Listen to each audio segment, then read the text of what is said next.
Alors, mon frère a fait celui qui avait la colique.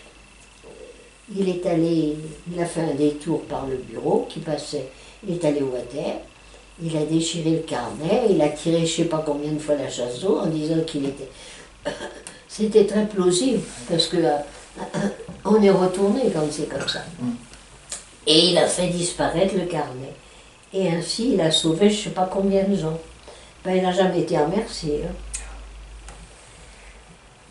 Bon, et et puis nous, on a été emmenés à Fresnes. Alors, à Fresnes, là, c'est la seule fois où j'ai vraiment eu peur. Non pas d'être en prison, mais comme on était tous arrêtés et qu'on avait vu et qu'on savait qu'ils torturaient, et on avait eu dans notre chambrée, maman et moi, je ne vous ai pas raconté tout ça, mais ça mènerait je ne sais pas quand. Donc quand on est arrivé à Fresnes, on a été mis dans une cellule où il y avait déjà 3 personnes, donc on était 5. Donc une petite qui était là depuis pas mal de temps, qui avait dû être arrêtée pour son père, je pense qu'elle était communiste, et Dieu sait si les Allemands étaient encore pires avec les communistes qu'ils étaient avec les autres. Et donc, elle nous avait dit que si elle avait su ce qu'on lui demandait pour arrêter la torture de son père, elle l'aurait dit. Et ça, c'est quelque chose qui vous remue. Et donc moi, j'ai eu peur moi aussi en me disant, si jamais on me torture, ou qu'on torture mes parents devant moi, est-ce que j'aurai vous savez, à ce moment-là, on se pose vraiment des questions. Et ceux qui ont parlé sous ce truc-là, on ne peut pas leur en vouloir, vraiment. Et pourtant, c'est quelque chose de terrible. Donc voilà, on a été interrogés, maman, et puis moi. Et alors, le soir, maman a été interrogée avant moi. Alors, le matin, à 5 h du matin, on venait vous réveiller. Quand c'était tribunal, voilà, avec un accent guttural. Et là, donc, on savait que Madame Intel, alors Madame Mouette, tribunal, elle s'est habillée. J'aime autant vous dire que c'est une des plus sales journées de ma vie. Hein. Donc, maman est partie. Et le soir, quand je l'ai vue rentrer, elle était presque souriante. Alors, c'était extraordinaire. On n'était que des résistantes, là, ça, c'était pas parti.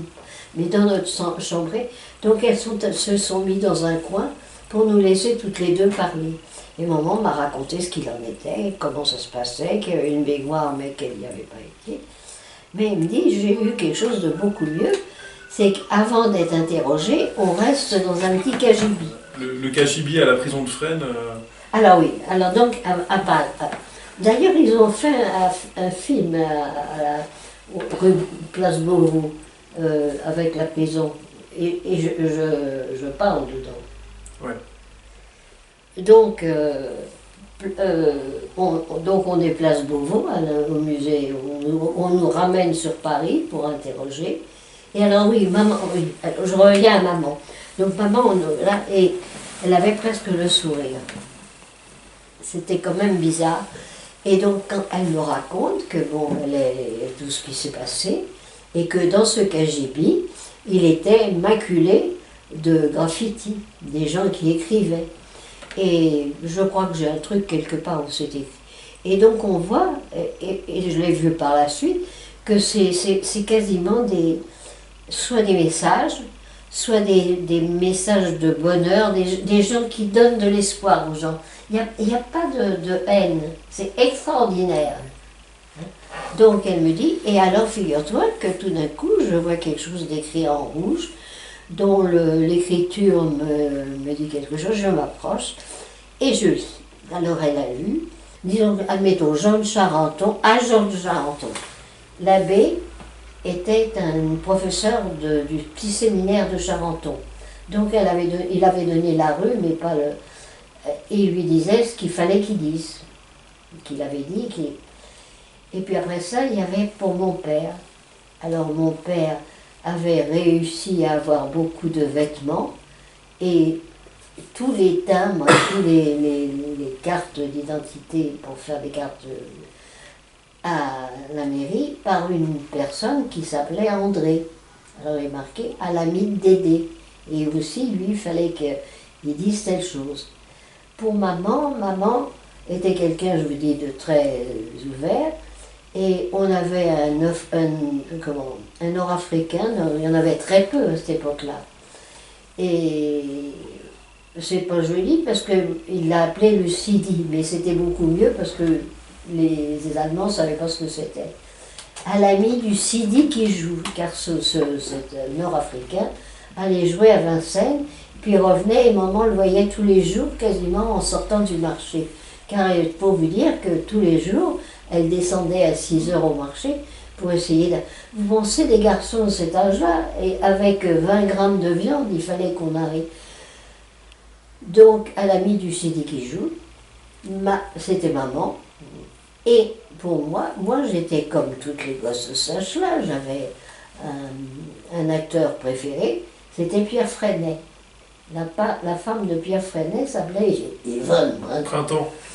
Et Yvonne Printemps est allée à Creil. Et en effet, le jeudi avant d'être arrêté, pas longtemps avant, nous étions allés à Creil pour récupérer 3 ou 4 Américains et des pommes de terre. Et lorsque nous sommes arrivés, c'était le bombardement. Et quand nous sommes partis, la place de Creil était... Nous, on a échappé au bombardement, mais on n'a pas trouvé nos Américains, donc on est revenu bredouille. Et quand j'ai été interrogée, ils m'ont demandé si je connaissais Creil.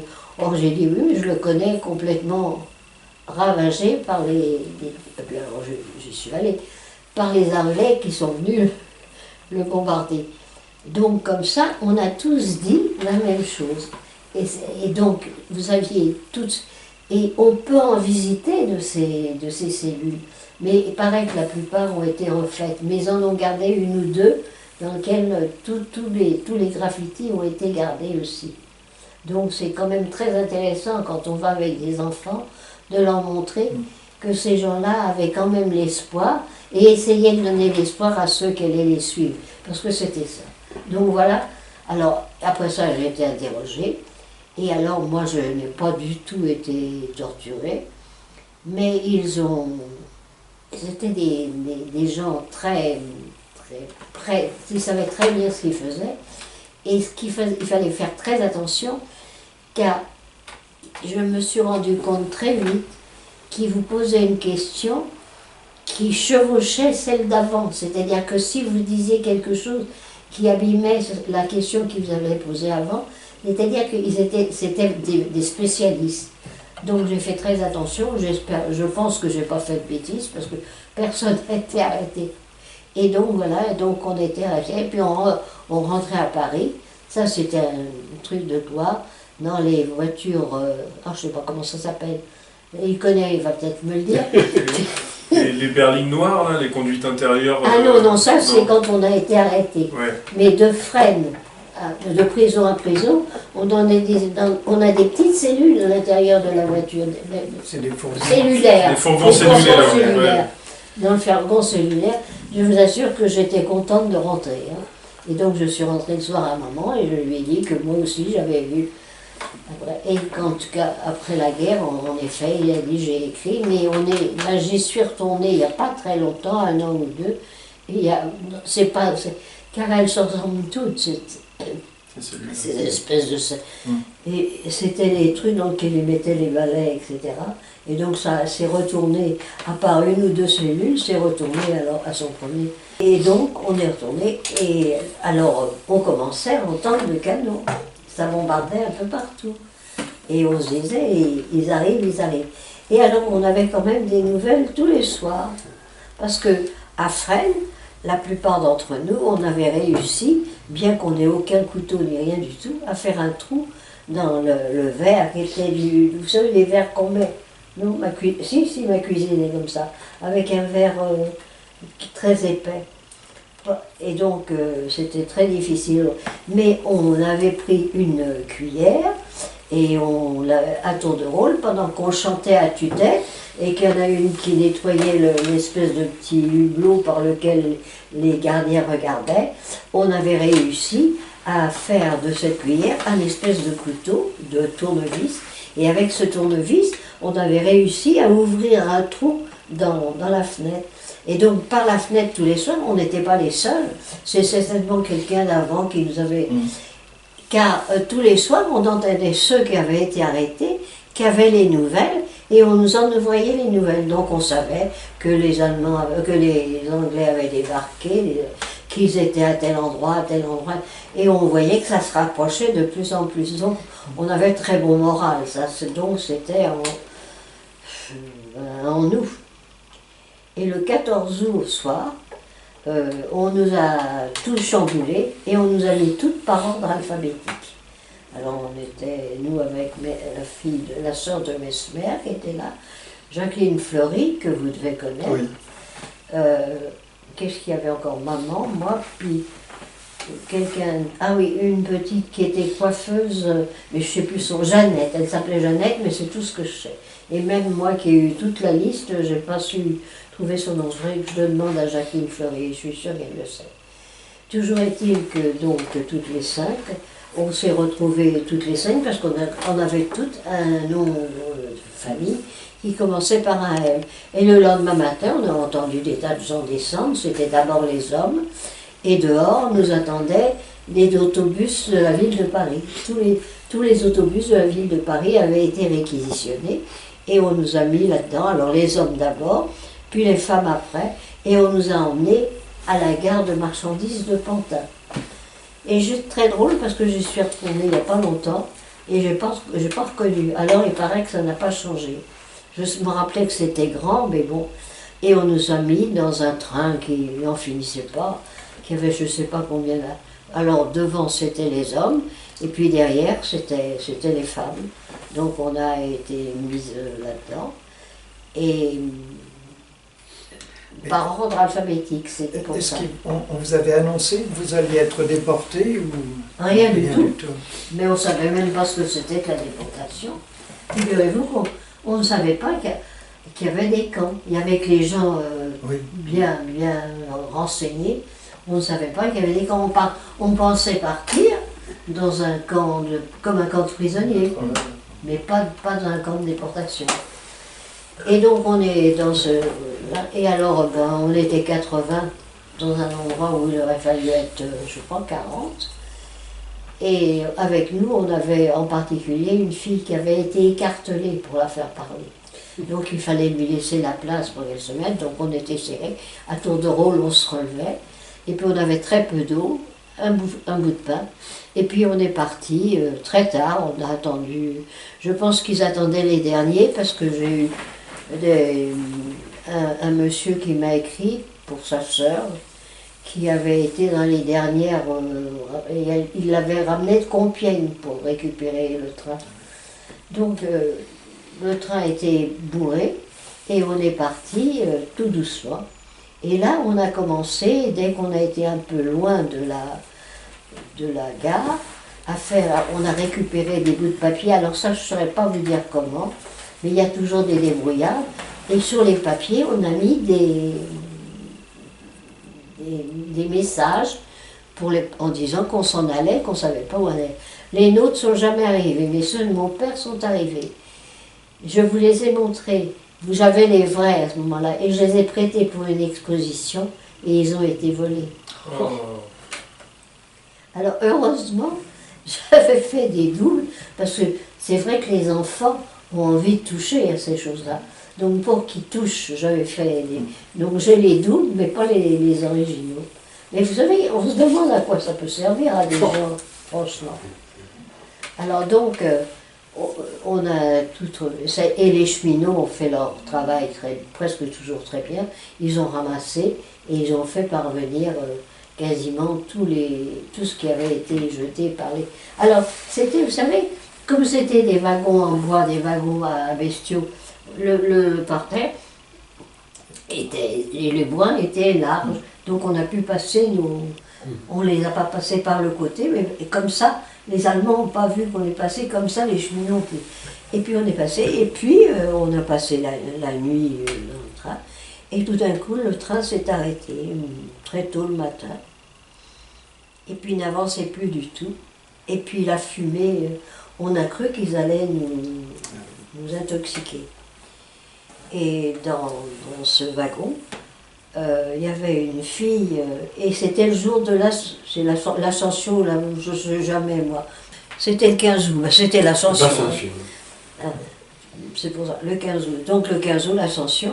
Donc on a une jeune femme qui avait une voix magnifique, qui s'est mise à chanter l'Ave Maria de Gounod.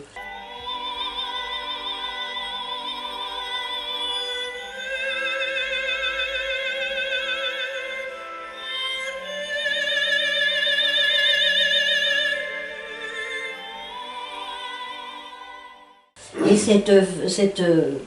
même pour ceux qui n'étaient pas croyants, ce chant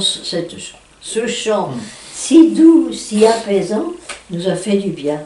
Et puis, environ 1 heure après, le train a fait marche arrière, on nous a fait descendre, et on s'est aperçu qu'on faisait tout un trafic. Et alors, dans le village, c'était un Nanteuil-Sacy, vous avez dû en entendre parler, un Nanteuil-Sacy, où d'ailleurs autrefois ils faisaient des cérémonies, et maintenant il n'y a plus personne pour s'en occuper. Donc, il reste les trains, mais il reste, c'est tout. Et donc à Nanteuil-Sacy, on a repris un autre train qui était l'équivalent de celui qu'on prenait, c'est-à-dire avec tout en bois, avec de la paille, et presque pas en bois. Et c'est surtout ça qui était difficile, parce que avoir faim, c'est pas drôle, mais avoir soif, c'est insupportable. Donc on est remonté dans ce train, après avoir traversé le village. Dans le village, les gens avaient mis de l'eau, du ravitaillement, mais on n'avait même pas faim. On a pris l'eau, bon, et puis on est monté dans le train, et le train est reparti. Et il s'est arrêté 2 ou 3 fois en cours de route. Et après, on est arrivé dans la nuit. Eh bien, je ne l'ai pas mis là. C'est pas Weimar? Non. C'est ça. Weimar, oui. Voilà, on est arrivé à Weimar. Pour moi, Weimar, c'était tous les poètes, la musique, etc. Et bien non, c'était l'entrée de Ravensbrück. Tous les hommes sont partis, et la plupart d'entre eux ne sont pas rentrés parmi ces hommes. Donc, et nous, on a continué. On est resté la nuit à Berlin, et ça bombardait tant que ça pouvait, à côté d'un truc de munitions. On priait le ciel pour que ça ne tombe pas sur le wagon à côté. Et puis le lendemain matin, on a continué. On est monté vers le nord, et tout d'un coup, on s'est arrêté dans une gare qui était comme une gare de campagne, mais qui était en pleine forêt, et c'était quand même très joli. C'était joli à voir, les gens n'ont pas trouvé ça joli, mais moi je prenais tout ce qui pouvait me remonter, et ça me remontait d'être dans un... Il n'y avait que des pins, bien sûr, là-bas. Et par contre, nous attendaient là des officiérines habillées en grande tenue, en gris, magnifique, avec chacune un chien à la main. Et elles nous ont dit de nous mettre fune sous fune, c'est-à-dire 5 par 5. Et 5 par 5, on est parti, branlant. Et alors celles qui avaient, nous on n'avait pas de valise, on n'avait pas le droit d'emporter, mais celles qui avaient des valises, elles ont laissé leurs valises là, parce qu'elles n'avaient même pas le courage. Et puis on a avancé dans un joli petit village, comme beaucoup de villages allemands, et il y avait des enfants qui nous ont agonisé. Et puis tout d'un coup on a entendu chanter en allemand et marcher au pas cadencé. Et on a vu passer dans la route, nous on était plutôt vers le trottoir, on a vu passer dans la route des femmes avec un bonnet sur la tête rayé, des robes rayées, et une pelle ou une pioche ou un pic sur l'épaule, et qui marchaient au pas, au champ et qui avançaient. Et elles avaient l'air de bagnardes, ce qu'elles étaient. Mais nous on pensait jamais qu'on allait... Donc on les a laissés passer, on les a beaucoup plaints. Et puis on est rentré, peut-être 10 minutes après, on a continué. Et on est rentré à Ravensbrück. Et on a aperçu nos bagnardes qui étaient arrivées là. Et on s'est rendu compte qu'on allait bientôt pareil.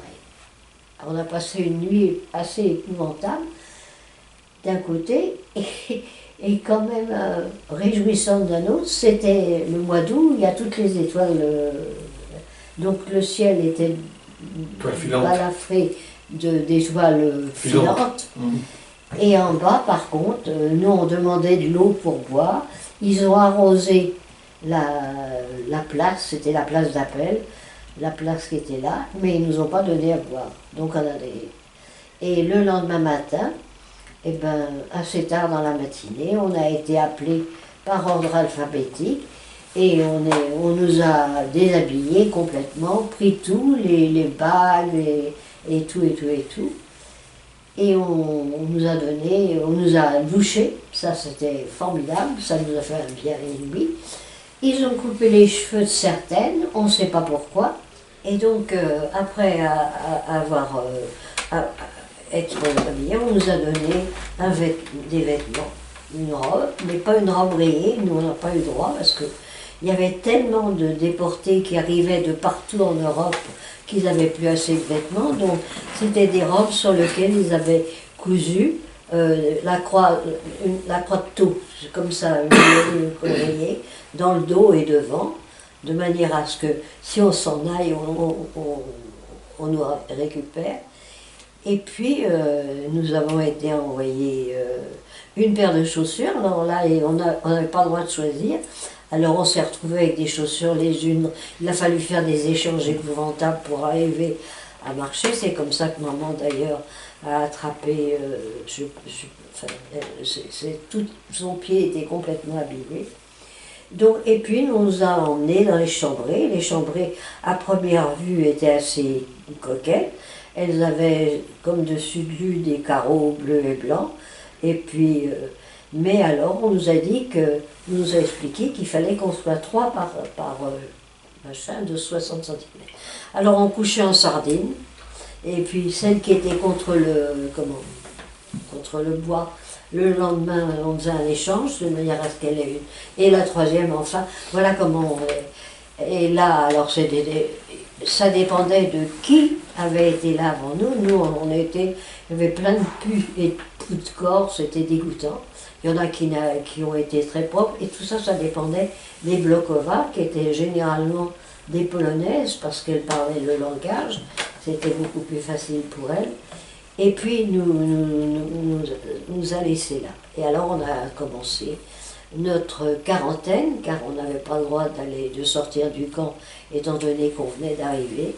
Et donc, les Françaises qui ne sont pas obéissantes, se sont collés aux fenêtres et on a vu toutes les autres Françaises arriver. Et alors là, on a pu leur dire que Paris, alors qu'il n'était pas libéré, mais que Paris était libéré, qu'il y avait eu le débarquement, que Paris avait été libéré et qu'au train où ça allait, à Noël, on serait libéré. On a été libéré beaucoup plus tard. Mais enfin, et ça leur a donné un coup de bonheur et de vie à chacune.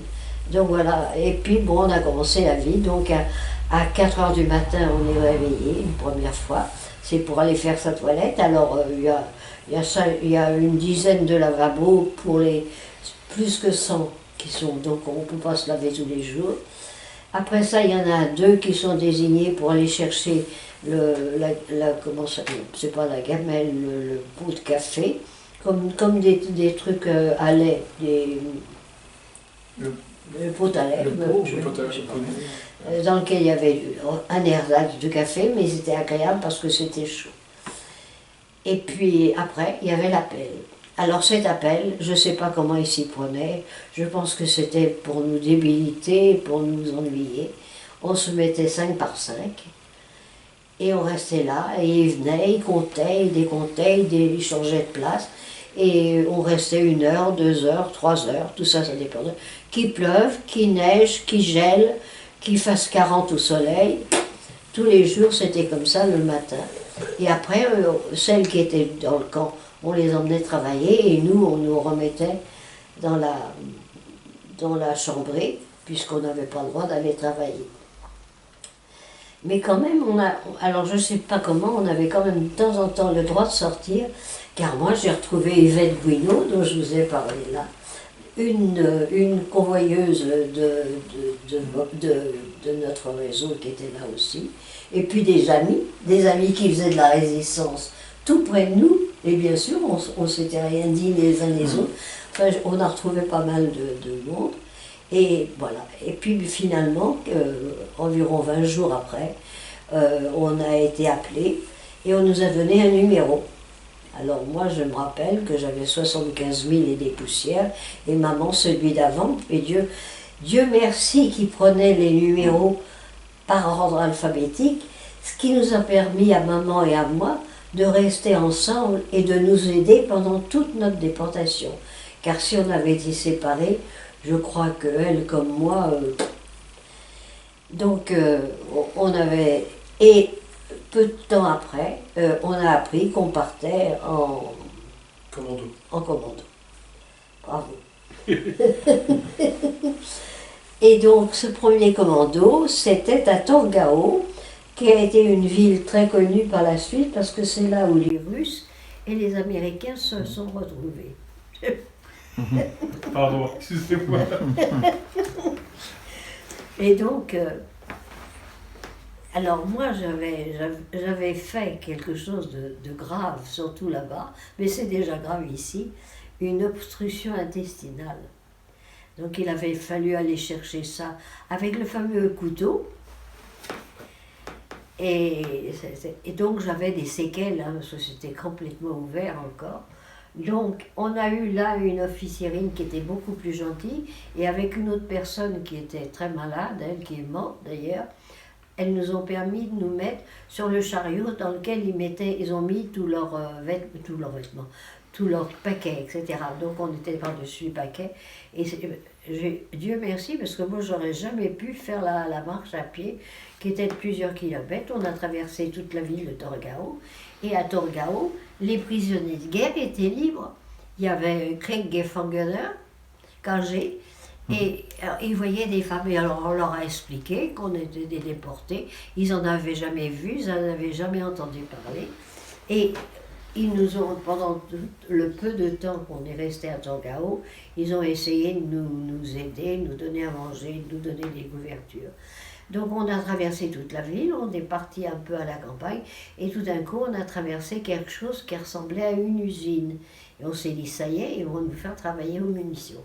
C'est exactement ça. Mais par contre, les endroits d'habitation, si on peut dire, étaient un peu moins laides qu'à Ravensbrück. Ça ressemblait plus à des maisons, et même dans une des chambrées, il y avait le chauffage. Et on avait droit à des draps blancs qui étaient changés régulièrement, donc c'était quand même... Et la nourriture était non pas bonne, mais mangeable. Donc on serait resté là, je pense que nous, au lieu de revenir à 90 sur 250, on serait peut-être revenu un peu plus. Donc on s'est installé là. Moi j'ai eu droit à aller à l'infirmerie qui était tenue par la doctoresse Peretti, une Corse, qui était très raide, très dure, mais qui m'a très bien soignée. Heureusement qu'elle a été comme ça, parce que sinon je crois que je ne me serais jamais laissée soigner.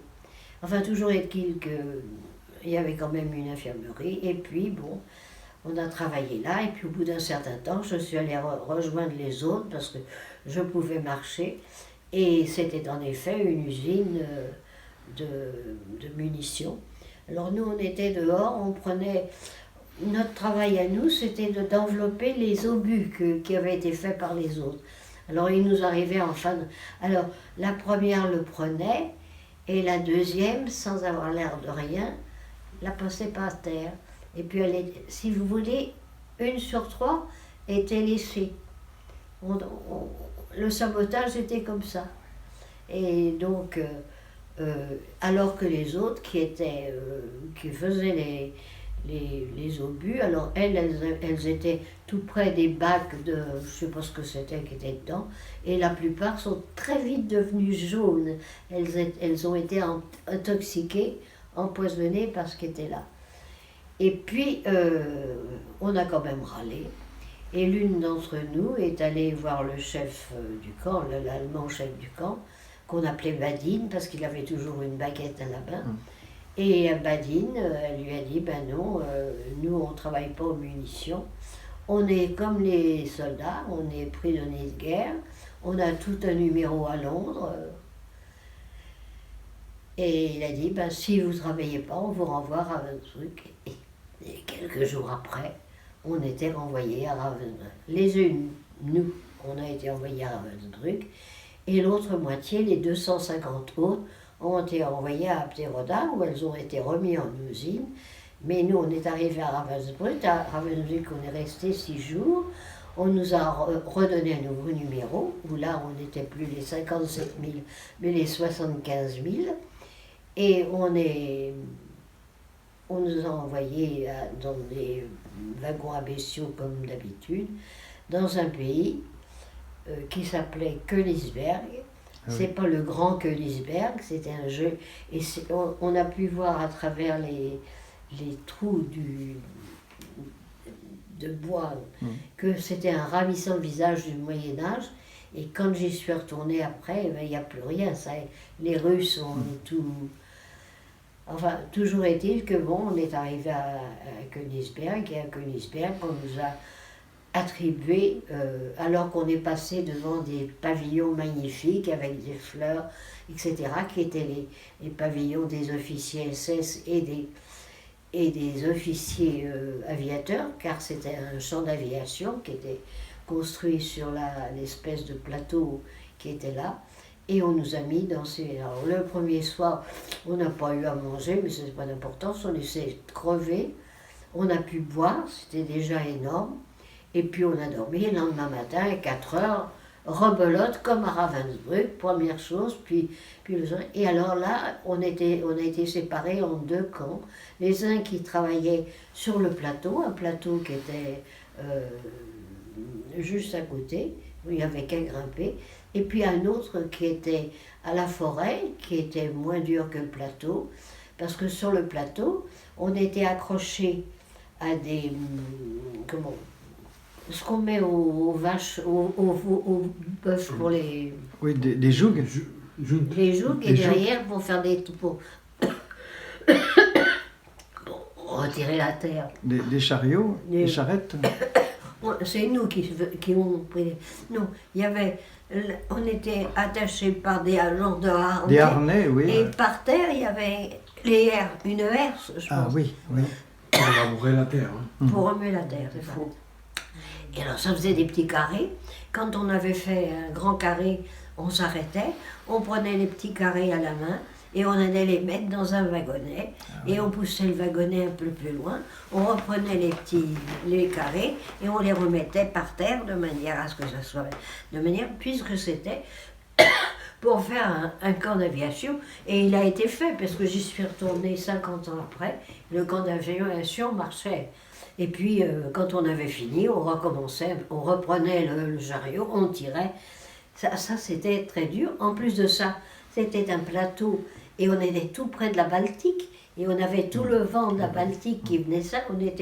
Et alors, bon, au début, on était encore habillés comme on était partis, enfin, avec des vêtements très légers. Mais dès le mois de fin septembre, il a commencé à faire très froid, puis il s'est mis à geler et on n'avait toujours pas de vêtements. On a eu des vêtements en décembre, et pas toutes. Il y avait quelques-unes qui ont eu de la chance, qui ont eu des vêtements en laine, et puis d'autres qui avaient moins de chance et qui avaient des vêtements en coton. C'était mis comme ça. Donc, ce régime, avec un régime, tout ce qui était à manger était très, très, très menu. Donc, les femmes se sont mises à maigrir, quasiment à les voir maigrir du jour au lendemain. Ma mère a maigri d'une manière terrible, et quand elle a été libérée et qu'elle s'est vue pour la première fois, parce qu'elle avait un peu perdu la tête, quand elle s'est vue la première fois dans une glace, elle a dit « Mais mon fils ne va pas me reconnaître », tellement elle était maigre. Elle pesait 28 kilos. Donc, alors donc, on a travaillé comme ça pendant 2 mois, 3 mois. On a eu la chance que les Allemands, la chance, fasse une remontée sur l'Oder, et on s'est trouvé entre les Allemands du côté de l'ouest et les Russes du côté de l'est qui allaient se battre. Et un soir, non, c'est un matin,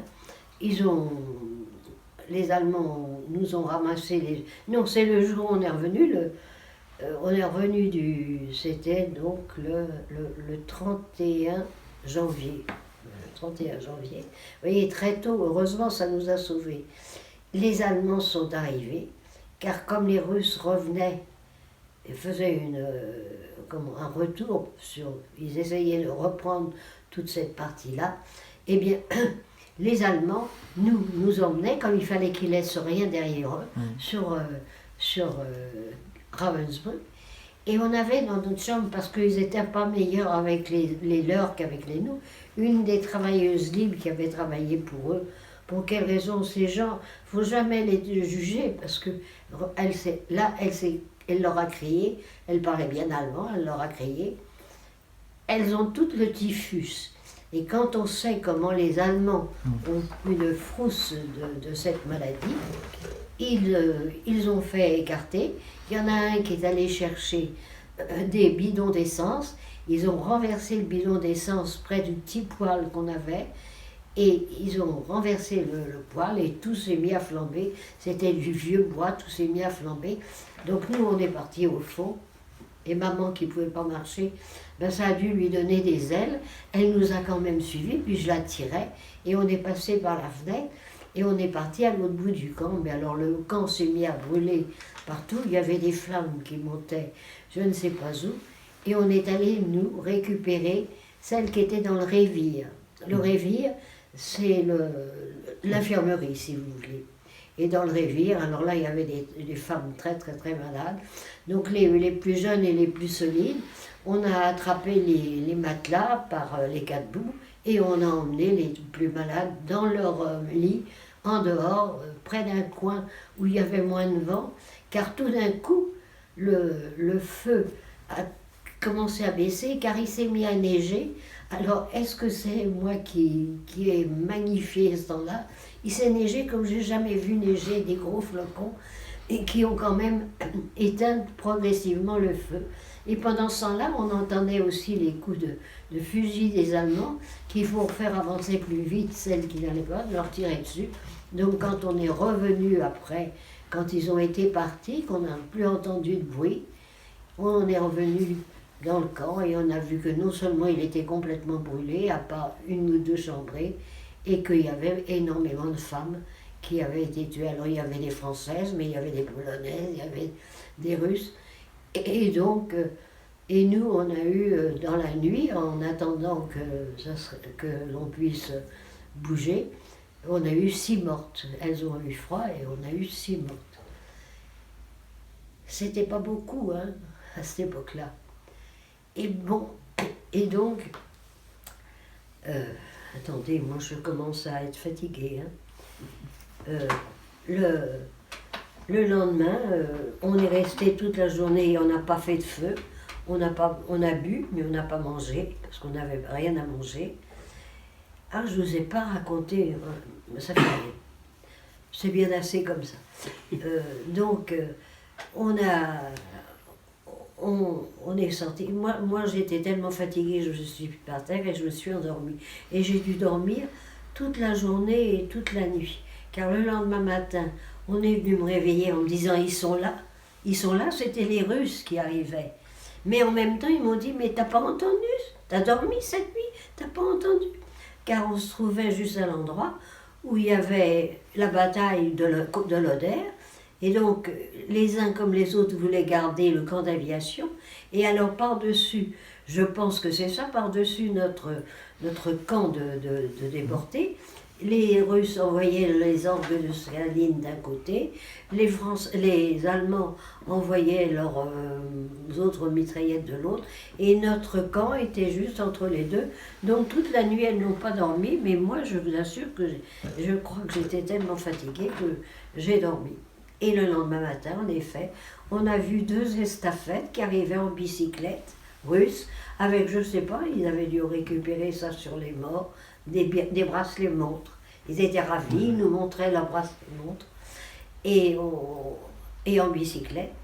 Et heureusement, on avait avec nous la doctoresse, une des doctoresses qui était avec nous, qui était russe. Elle est allée le voir. Elle leur a expliqué qu'on était des partisanes, elle n'a pas dit des résistantes car elle ne savait pas, et qu'on s'était battu contre les Allemands et qu'ils nous avaient mis. Si bien que comme ça, les Russes nous ont, pour ainsi dire, gardés, car avec les Russes, on voit ce qui se passe maintenant, ben je crois que c'était pareil partout où ils passaient. Bon, ça c'était quelque chose qu'on n'avait rien à craindre avec les Allemands parce qu'on les aurait pestiférés. Hein. Donc les Russes sont restés là, ils nous ont donné à manger, ils nous ont apporté. Alors ce qu'ils n'avaient pas grand-chose, ils avaient du pain, ils avaient des pommes de terre, ils avaient des oignons, ils ont tué une vache pour faire de la viande, nous en ont apporté une autre pour qu'on ait du lait, et puis ils nous ont laissé là sur place pendant. Et nous on se trouvait quasiment libre, et on a trouvé qu'on n'était pas si mal que ça. Mais 15 jours après, tout d'un coup le matin de très bonne heure, ils nous ont fait lever vite, et on n'a pas même eu le temps quasiment de s'habiller, on a enfilé les affaires qu'on avait par-dessus, car là au moins on avait pu se mettre un peu à l'aise pour dormir, et on a été mis dans des camions et renvoyés vers la Pologne, qui était donc l'endroit où il y avait toute l'armée polonaise, les Russes, etc.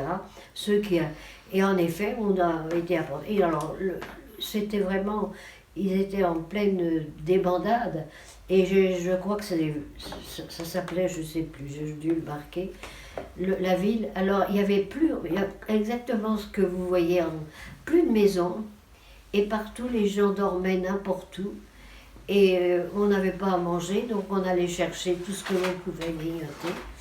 Et on est resté là, on a dormi une nuit, et le deuxième jour, il y a des soldats français qui sont arrivés, et lorsqu'ils ont vu maman en particulier, qui était dans un état, elle avait une dysenterie sans arrêt, donc ils ont dit cette femme-là va mourir, il faut absolument. Alors il y a un hôpital à 70 km d'ici, et il y a un train qui part dans la soirée, on va vous mettre dans le train, et puis vous descendrez, et nous on va les faire prévenir, bon, je ne sais pas comment ils sont faits, et ils vous attendront à la gare de Wągrowiec.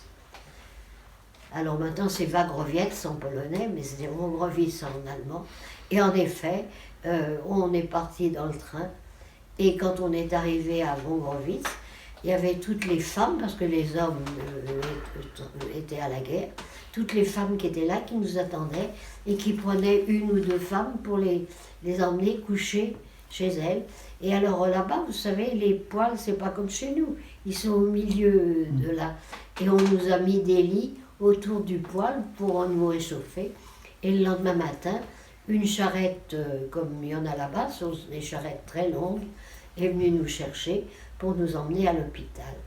Et vraiment, on ne se rendait pas compte de l'état dans lequel on était, car j'entends maman encore me dire « Tu crois qu'ils vont trouver qu'on est assez malade pour rentrer à l'hôpital ?»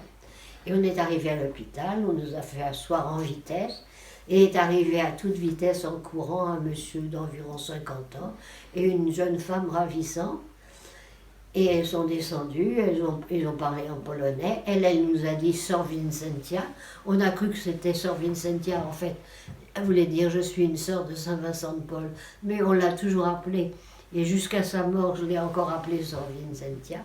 Et donc là, le monsieur qui était le directeur de l'hôpital et en même temps le médecin a fait prendre maman dans ses bras parce qu'elle ne pouvait pas marcher, et ils nous ont aidés, ils nous ont monté comme je suis maintenant.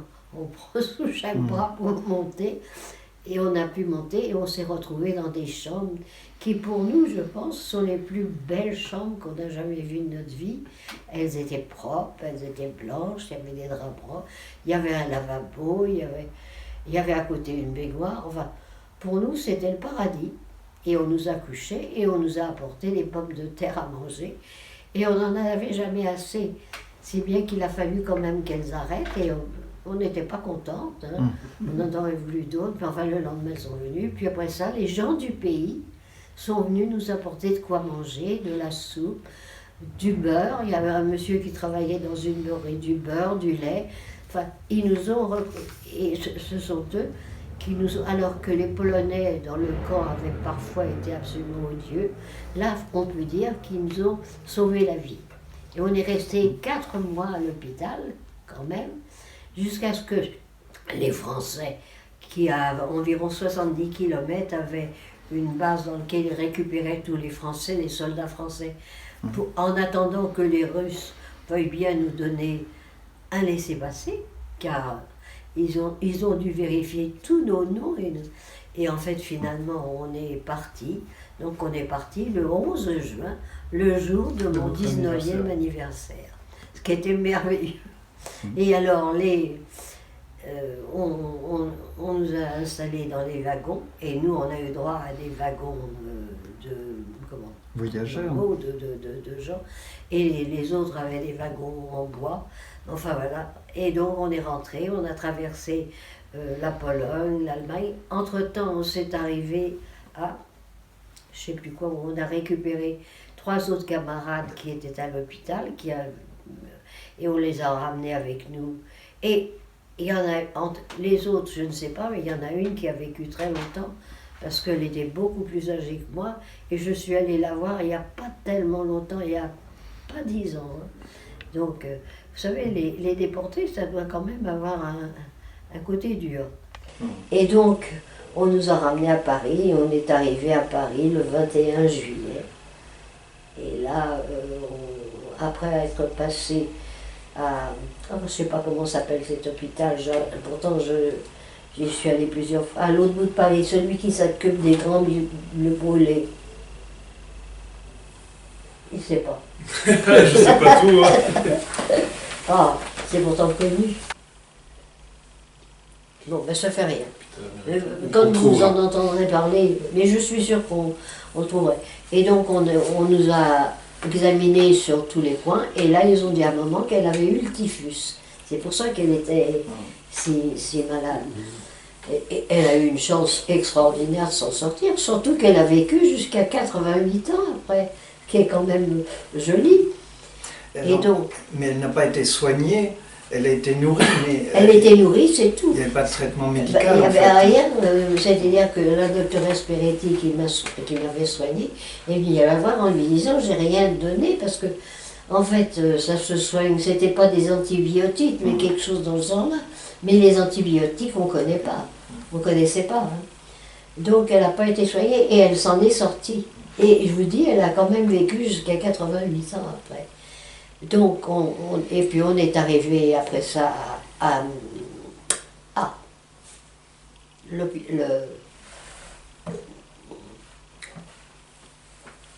je commence à être fatiguée, tous mes mots, tous mes noms. L'hôpital américain.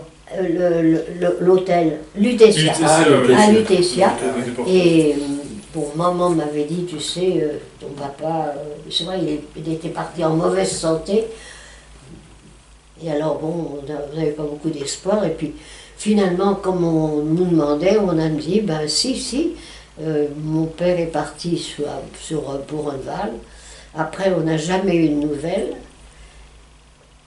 Alors, comment il s'appelle? Mouette. Ah, dit une fille. Si, je sais, Mouette. Mouette comme le champagne, M-O-E-T.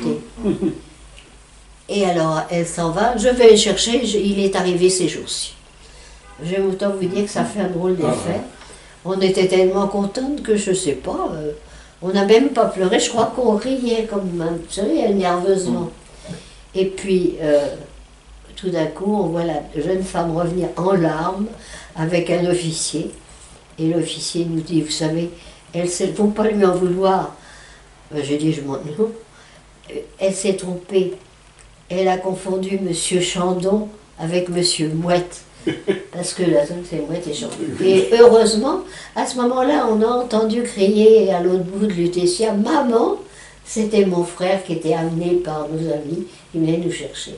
Et on est rentré chez nous, et on a eu des nouvelles de mon père que 2 mois après. Et on n'a jamais retrouvé son corps. Vous avez des nouvelles de lui par des camarades de déportation qui l'ont connu Oui, disons, je pense, en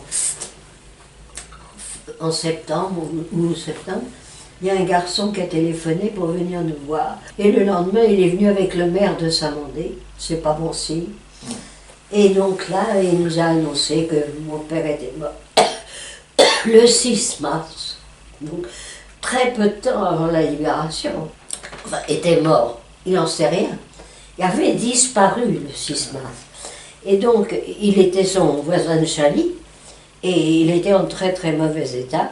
Et la veille au soir, il était tellement mal que le garçon est allé échanger plusieurs rations de son pain contre une sardine, un miracle, pour le donner à mon père. Et mon père lui dit, non, vraiment je peux pas, je peux plus manger, j'en peux plus, laisse-moi. Il l'a laissé, il dit, il a dormi toute la nuit. Quand je suis partie le lendemain matin travailler, il était encore là. Et quand il est rentré le soir, il avait disparu, il l'a cherché partout. Alors, vous savez, à ce moment-là, c'était déjà la débandade chez eux. Alors, est-ce qu'il a été mis dans le charnier? Est-ce qu'il était passé au four crématoire? Est-ce qu'il a été mis dans ces fameux wagons qu'ils emmenaient n'importe où? On ne sait pas, on ne sait absolument pas. Et on n'a pas eu d'autres... Voilà. Et nous sommes rentrés. Et on a essayé de reprendre une vie, pas tout à fait normale, mais enfin... très normal, comparable. Et puis on a quand même, maman et moi, vécu. Et moi, alors, plus que tout le monde. Et votre petit frère, alors, mon qu'est-ce qu'il petit est frère, devenu ça a été, oui. Mon petit frère, donc, le soir, donc, il a été chez les Hochecornes. Le lendemain matin, ben, ils l'ont laissé de nouveau dans la rue. Et ce sont des religieuses, il y avait un petit couvent de quelques religieuses à la retraite dans la rue Sacro, là où nous habitions, qui l'ont pris chez eux. Puis ensuite, elles ont cherché la famille, donc il est allé un peu dans la famille. Et puis, il y a eu les grandes vacances, heureusement, c'était en pleine grande vacances. Donc les Samuel l'ont emmené, les Samuel toujours les mêmes, l'ont emmené en vacances avec elle. Et puis, il a attendu des nouvelles, il a eu des nouvelles. Ah bah oui, mais c'est quelque chose que je ne vous ai pas dit, c'est pour ça que j'ai pas écrit moi mon livre, parce que je me serais attrapée, j'oublie toujours des choses. Donc, mon frère a reçu des nouvelles en mars, je crois mars-avril 45, car à Königsberg, quand celle qui était à la forêt, il y avait les 4 ou 5 Français, prisonniers français, des bûcherons. Et ils nous ont parlé, et on a pu leur donner tous nos noms, qui ont été transmis par la Croix-Rouge, et ils ont su qu'on était vivantes. Mais c'est tout. Autrement, non, mais mon frère est très, très marqué par la liberté, même encore maintenant. Alors qu'il a, moi j'ai 96, il a 91 ans.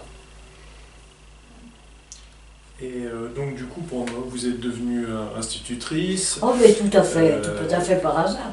Je sais pas ça du tout, mais je devais aller en Angleterre d'abord, comme ma mère avait fait, et puis certainement faire des études de chimie, c'est ce qui me plaisait.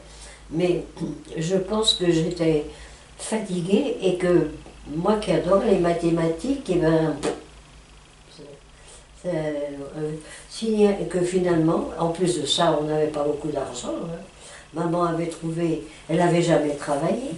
Donc il a fallu, les gens profitaient d'elle, ils savaient qu'ils avaient besoin. Donc elle a eu pas mal de pépins. Alors moi j'ai fait des petits boulots comme tout le monde en fait. Et finalement il y a une amie qui m'a dit, mais tu aimes les enfants, pourquoi est-ce que tu passerais pas À ce moment-là, à Paris, on passait un concours pour être institutrice. J'ai passé le concours et une chance que j'ai été reçue parce que je n'avais pas travaillé du tout. Si, pendant les appels, je me récitais mes théorèmes et des poèmes. Et du coup, pendant 40 ans, vous n'avez pas parlé de la résistance et de la déportation. Ah non, je voulais pas. Quelle, Et pour quelle raison? Parce que les gens ne comprenaient pas. Et non seulement ils ne comprenaient pas, mais j'ai l'impression qu'ils ne voulaient pas comprendre. Ça les dérangeait. Complètement. Non, non. Oui, parce que eux estimaient qu'ils avaient souffert pendant la guerre, Oui, oui, c'est souffert ça. de la faim. Mais alors c'est exactement ça. Et donc vous les Avec, dérangez. avec les Hauts-Cordes, chez qui mon frère, là, ceux qui passaient les coups de téléphone, qui ont été arrêtés puis libérés. Madame Mouchkon était avec moi, on faisait la queue pour avoir, je sais pas quoi, des carottes, des navets, etc. Et puis elle me dit, mais tout d'un coup, mais t'as une carte de priorité. Oh, mais tu sors ta carte de priorité. Alors j'ai sorti ma carte de priorité. Et il y a un bonhomme qui est venu m'attraper en me disant que... Alors elle lui dit, mais elle a été déportée. Ah ben si elle est déportée, c'est qu'elle l'a bien voulu. Voilà, etc., etc., etc. Et alors cette femme, qui était la bonté même, paf, paf. Et il est parti le bonhomme. Non mais c'est comme ça, mais c'est pas tellement vieux. Il y a une dizaine d'années, donc vous voyez, que ça faisait longtemps que c'était terminé. On revenait avec ma petite fille d'Alsace, et on était très chargés. Je dis, oh ben tu sais, je vais sortir ma carte de priorité. Eh bien les gens ne m'ont pas laissé passer. C'était la mauvaise conscience. à propos de mauvaise ambiance, Non, mais veux les gens dire, ne comprennent pas et ne veulent pas comprendre. Beaucoup mieux maintenant, parce que grâce à des gens comme lui, dans les lycées, on en parle maintenant, mais pas dans tous les lycées. On ne peut pas aller parler dans tous les lycées. Justement, la grande vague de paroles, c'est à partir des écrits négationnistes dans les années 80. Oui, c'est ça. Les gens comme Forisson. Eh ben, C'est ça qui vous c'est ça qui m'a réveillée. Voilà. Maman, alors elle en parlait tout le temps. Maman, n'importe quel mot, ça lui... Il faut avouer qu'elle, sa vie a été défaite. Mon père était mort, elle n'a pas vécu comme autrefois. Mais comme elle avait un caractère bien trempé, elle s'en est bien sortie. Mais quand même, elle devait être marquée beaucoup plus profondément. Et n'importe quel mot, le mot forêt, le mot serre, le mot n'importe quoi, bois, etc. Tu te rappelles, tu te rappelles, tu te rappelles. Et sans arrêt, elle remettait ça. Et moi, je disais, oh, laisse-moi tranquille. Et heureusement, finalement, à ce moment-là, mon mari avait été muté à Poitiers, donc on a... Mais quand il est mort, il n'était pas vieux, il avait 50 ans, donc moi, je suis revenue à Paris. Et là, et elle recommençait, et un beau jour, elle est arrivée avec une masse de journaux comme ça. J'étais en train de travailler, non pas sur le bureau est à la campagne, sur une table qui est très très grande. Elle a pris le journal, puis elle me les a jetés sur la table en me disant, tu lis ça et tu n'as plus le droit de te taire. Et c'est comme ça que je me suis remis à... Je me suis mis, parce que je n'ai pas remis à parler. D'abord difficilement, et puis après c'est devenu plus facile. Mais vous voyez, on m'a souvent demandé d'écrire. Mais j'ai fait que lorsqu'on a mis une plaque pour mes parents, que j'ai écrit quelque chose, parce que je me rends compte que je ne serai jamais contente de ce que j'ai écrit. D'une part, ça ne montrerait jamais ce qui s'est passé, les moments de bonheur qui étaient si fugaces, mais qui étaient si extraordinaires et qui nous ont... C'est quelque chose de tellement difficile à faire passer que moi je ne me sens pas... C'est pas une histoire de courage, c'est une histoire de... Je n'ai pas je ne suis pas assez bon écrivain, tout simplement. Oui, puis bon, là on parle comme ça, mais écrire, ça fixe les mots. Et ben voilà. Et trouver et après, les quand mots on exacts, relit, alors moi je ça sais n'existe que pas. vous voyez, quand j'ai relu ça il n'y a pas longtemps, je me suis dit, mais j'ai oublié ça, puis j'ai oublié ça. Mais les gens, c'est les emmerdes après. Je crois pas, je crois que bon... Mais c'est vrai que maintenant, les gens Oui. qui viennent me voir sont conditionnés, j'allais dire, pour le recevoir, la parole. Et même si je me trompe, comme je me suis trompée avec vous, c'est pas grave. Tandis qu'autrefois, c'était pas ça. Ils ne nous croyaient pas. Est-ce Mais que- nous aussi, c'est vrai qu'ils avaient souffert. Et il y avait un fossé, vous comprenez. Et puis il y avait peut-être aussi, ce que disait Miguel, une mauvaise conscience de Ah, ceux ça, qui oui. n'avaient Il y en de avait ceux qui sûrement qui avaient, avaient une mauvaise qui n'avaient conscience. rien fait. Voilà. Hein. Si vous aviez été arrêté, c'est que vous étiez résistante, Oui. vos parents aussi, Oui. et eux n'avaient rien fait. Donc vous les dérangiez encore plus. On là. dérange, oui, je crois. Et maintenant, c'est très différent. Hein. Oui, Mais oui. vous voyez, il y a même des enfants qui ont fait leur thèse après avoir. Et qui viennent me voir pour. Et ça, c'est très réconfortant. Est-ce que vous savez parler à vos enfants? Comment? Est-ce que vous savez parler à vos enfants? Mes enfants, non. Pourquoi? Ben, je n'ai qu'un fils. Et maman était là pour lui parler. Elle arrêtait. Je pense qu'il en avait. Non, non, mais il s'occupe de beaucoup de choses maintenant. Par exemple, je vais souvent faire des conférences maintenant, point. C'est lui qui m'emmène. Oui, depuis, ils s'en est intéressé beaucoup. Ah ben oui. Mais c'est-à-dire que comme c'est quelqu'un de très, très renfermé, un peu comme son grand-père, son Votre grand-père, père. oui, il a du mal à extérioriser. Je pense qu'il connaît tout, parce que si j'oublie quelque chose, il me le rappelle, mais c'est pas quelqu'un qui parlera. Je crois pas. Remarquez qu'on a si peu de différence, on a 20 ans de différence. Il a presque mon âge. Hein. Maintenant, il a 74 ans et moi j'en ai 96 alors. C'est pas énorme. Et est-ce que vous avez fait partie d'une des deux amicales, l'amicale de Ravensbrück et J'ai fait Nadir? partie des deux et maintenant je fais partie de rien du tout. Non, j'ai horreur de... Écoutez, on a tous vécu la même chose. Et je bouffe le nez pour des conneries. Par exemple, Germaine Tillion faisait partie des deux. C'était pour une de mes meilleures amies quand même. J'habitais Saint-Mandé à ce moment-là, elle habitait à côté de chez moi. Non, mais elle faisait partie des deux amicales. Voilà, c'est ça, c'est ça. Vous l'aviez connu, vous l'avez connu après, Germaine Ah oui, Tillion. mais la plupart Après des- votre retour. Mais oui, mais parce qu'on est nous, on est revenus si peu de notre convoi que finalement, celles que j'ai côtoyées, Anis Postel-Vinet, Germaine Tillon, etc., Geneviève Je de les ai Gaulle connus Antonios. après. Comment Geneviève de Gaulle Antonios. Jeunesse de Ouais. Gaulle aussi, je les ai connues après. Dans les amicales. Et donc sur le, puisque Élise London aussi. Lise Et Landon, Lisondon aussi. et donc le rôle des femmes résistantes. Mais il n'y avait pas de différence. Si, il y avait une différence. C'est la différence de ce que les hommes prenaient toujours comme s'ils étaient les chefs des femmes. Ça m'énervait. Ouais. Et est-ce que vous avez le sentiment qu'on a, c'est que le rôle qui a été joué par les résistantes C'est pareil. est mieux reconnu aujourd'hui qu'il Ah ne l'a oui, été bah à une oui, certaine il n'était période. il n'était pas reconnu du Voilà. tout. Hein. Et encore, moi j'ai de la chance, parce que comme j'étais homologuée à Londres, j'avais un numéro, mais celles qui ont, ces milliers de gens qui ont aidé justement des aviateurs, etc., et qui sont les paysans, personne ne les reconnaît, ne les a reconnus.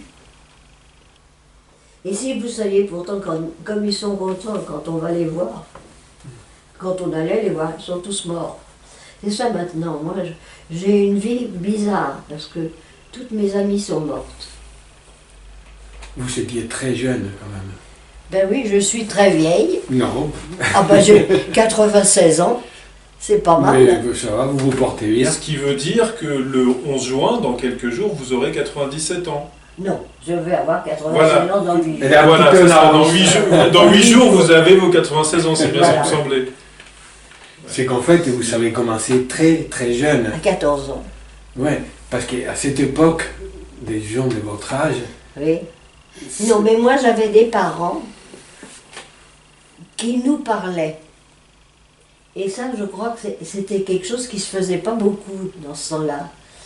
Mais même quand, après, par exemple, quand on avait des amis à la maison, ils me laissaient écouter et ça rentrait. Mais par exemple, j'avais pas le droit de poser de questions, ça se faisait pas. Ah oui. c'était mal poli. Voilà, j'étais assise dans mon petit coin, je vois encore le petit fauteuil, c'est maintenant mon arrière-petit-fils qui s'assied dessus. Et je me vois assise sur le petit fauteuil dans le salon. et ne pas bouger, mais ne pas perdre une miette de ce qui était raconté. Surtout que moi, au moment où j'ai pu commencer à comprendre ça, c'est au moment où on commençait de parler de tout ce qui se passait en Allemagne, la nuit de cristal, des trucs comme ça. Et on avait un ami juif, mais je ne savais même pas qu'il était juif, je ne savais pas ce que c'était qu'un juif. Et pourtant mes parents étaient très très catholiques, mais bon, c'est quelque chose que à la maison, tout le monde était pareil. Et ça, c'est aussi, je pense, ce qui m'a aidé à vivre. Est-ce qu'au lycée où vous étiez, Oui, Hélène Boucher, oui. il y a eu des rafles des juifs? Oui, il y en avait beaucoup, parce qu'il y avait tout le 11e qui venait là. Et ces filles, oh non mais alors, moi j'en voulais. Elles arrivaient en France, elles ne connaissaient pas un mot de français. La deuxième année, elles raflaient tous les prix. Parce que ça avait beaucoup d'efforts. Oui. Et Non c'est mais... Non, Mais non. pardon, la directrice, mademoiselle Fontaine, la directrice du lycée Hélène Oui. Boucher, avait refusé de donner les listes d'élèves Mais alors, qui je avaient ne des sais- noms juifs aux Allemands. Alors, c'est très drôle parce que quand elle a été arrêtée, elle a été libérée. Et c'est moi qu'on a choisi pour aller lui souhaiter la bienvenue. Ah oui. Alors que personne ne savait rien, c'était un an après, avant. Hein. C'est très drôle comme les choses se trouvent. Hein. Ah oui. Mademoiselle Hodge, j'ai l'impression qu'elle avait du sang anglais, Hodge. Ah oui, possible, oui. D'ailleurs, il y a une chose qu'on n'a pas dite, c'est que quand vous étiez au lycée, il y a une partie qui était occupée par les Allemands. Oui, Et il y avait des croix gammées que vous avez recouvert des croix gammées. ah non, non, non, non. non, non, Ah, c'est pas moi. vous voyez tout ce qui est écrit sur Internet, tout ce qui Ah, est mais écrit oui, n'est non, pas mais- forcément vrai. Non, mais c'est pour ça que ça m'énerve. Ouais. Alors, je ne sais pas si c'est vous qui m'avez raconté ça ou quelqu'un d'autre, hein, mais bon, l'histoire a couru au lycée Oui. longuement, Oui, d'un jour où les filles qui se rangeaient par classe dans la Oui. cour avant de Oui. monter, les unes avaient mis des rubans rouges, les autres des rubans blancs et d'autres des oh, rubans on bleus. a fait ça plusieurs fois. Oui, plusieurs fois, Ah oui. sous les fenêtres des Allemands. Oui, oui, oui, oh, à la gymnastique. Ah oui,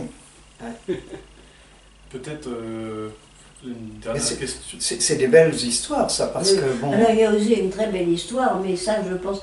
Alors que dans beaucoup d'autres lycées, c'est la directrice qui a fait ça. Mais nous, on avait les Allemands, donc qui auraient écouté. Le jour où elles sont arrivées le matin, les Juives avec leur étoile. Je suis sûre que ça fait un coup. On a eu notre professeur d'histoire-géographie. Je ne sais pas son nom, elle était jeune. Elle nous a fait un cours d'histoire, j'en ai jamais eu un d'aussi bien. Elle nous a, ah bah oui, sur la liberté de penser, enfin, le droit, les droits. C'était remarquable. Et alors on avait tout devant nous. On avait des filles qui avaient disparu du jour au lendemain. Et je me rappelle, il y en avait une, elle avait un petit frère. Et je lui avais dit, bah, viens dîner à la maison, ce soir je suis toute seule. Elle m'a dit, non, je peux pas, il faut que j'aille faire à manger à mon petit frère. Et c'est comme ça que j'ai su que ses parents avaient été déportés. Mais je ne savais pas que c'était une déportation. Le mot déportation ne nous disait rien. Vous Alors, avez, quand je lis maintenant que les gens savaient, c'est pas vrai. vous avez fait référence plusieurs fois à l'actualité. Vous avez fait référence à l'actualité, à la guerre en Oui. Ukraine. Oui. Le fait d'avoir connu la Seconde Guerre mondiale, ça vous rend d'autant plus sensible à... Ah, mais je suis très sensible. Ouais. Mon fils me dit, mais regarde pas ça. Je lui dis, je suis attirée. Ça vous ramène des Ah bah, souvenirs. je me retrouve exactement. Hein. Les bombardements, etc., c'est exactement ce qu'on a vécu quand on est descendu à pied. Les Allemands avec leurs mitraillettes qui mitraillaient n'importe qui. Et la résurgence de l'extrême droite aux élections, c'est quelque chose qui vous Ah oui. inquiète aussi en Ça tant- fait mal. Oui, mais qu'est-ce que vous voulez? C'est comme ça. Dans tous les régimes. Vous disiez tout à l'heure que quand vous étiez, avant d'arriver à Ravensbrück, vous aviez marché et que les enfants allemands vous envoyaient des insanités. Oui. Ils étaient complètement... Ah ben, je pense que vous comprenez, il y a ça aussi. C'est que dès qu'ils étaient en maternelle, quoi, je ne sais pas comment ça s'appelle là-bas, ils étaient... Embrigadés. Et je te rappelle. Vous n'avez jamais connu de geste de solidarité de la part des civils allemands? Vous avez un contact? Si. Oui. Un des... Excusez-moi. Un des Meisters. Les Meisters, c'est ceux qui faisaient travailler la grue, etc. Il devait avoir 2 filles du même âge que moi et une autre de camarade. Et chaque fois qu'il pouvait, il nous apportait une pomme. C'était un paradis. Hein. Et après, on n'a plus travaillé là, on n'a plus de pommes. Oui, les adultes pouvaient avoir connu autre chose, mais les enfants avaient été élevés. Voilà, cet homme-là, il avait certainement, il n'était pas sur le front, il était en bonne santé. C'est certainement quelqu'un de la guerre de 14 qui avait été mis là, donc il avait connu autre chose. Et vous disiez qu'en Pologne, donc quand vous avez été recueillis là, la population polonaise avait été chaleureuse. Formidable, remarquable. On nous a rhabillés de pied en cap, on nous a invités, on nous a apporté de quoi manger, alors qu'eux n'avaient déjà pas grand-chose. Bien sûr, mais que dans les camps, les Polonais n'avaient pas cette attitude-là. Eh bien non, la plupart du temps. Par exemple, Jacqueline Fleury, quand je lui dis que les Polonais nous ont sauvés, c'est quelque chose qu'elle a du mal à comprendre, parce que c'est vrai que dans les camps, et il y avait aussi le fait que les Polonais, qui ont une oreille extraordinaire, se mettaient à parler allemand quasiment du jour au lendemain. Donc nous on avait avec eux la barrière de la langue, alors qu'eux, ils n'avaient pas de barrière de la langue, ni même avec nous, ni même avec les Allemands. Ah oui. On aurait pu penser que, quelle que soit la nationalité, il pouvait y avoir une solidarité entre détenus. Mais ça c'est arrivé, hein. Il y a des Allemands des Allemands détenus qui nous ont aidés, enfin des choses comme ça. Mais dans l'ensemble, les Polonaises en particulier avaient été odieuses avec Ravensbrück. Peut-être aussi parce que la France avait abandonné la Pologne au début de la guerre. Écoutez, ça avait été horrible ce qui s'était passé. Hein. Il y avait une question de culture aussi. C'était quasiment que j'ai aucun mépris pour ces gens-là, mais des gens qui ne sont que cultivateurs, qui ne lisent pas, qui ne savent pas lire, qui ne savent pas déchiffrer quoi que ce soit. C'est difficile aussi pour eux de faire la part des choses. Les élèves qui étaient en classe avec mon frère, avec mon fils, lui téléphone. Parce que j'en ai jamais parlé en classe. Donc tout d'un coup, ils trouvent ça. Alors ils m'ont connu, ils venaient jouer dans le jardin, etc., etc. Et maintenant, ils voient ça. C'est ta mère.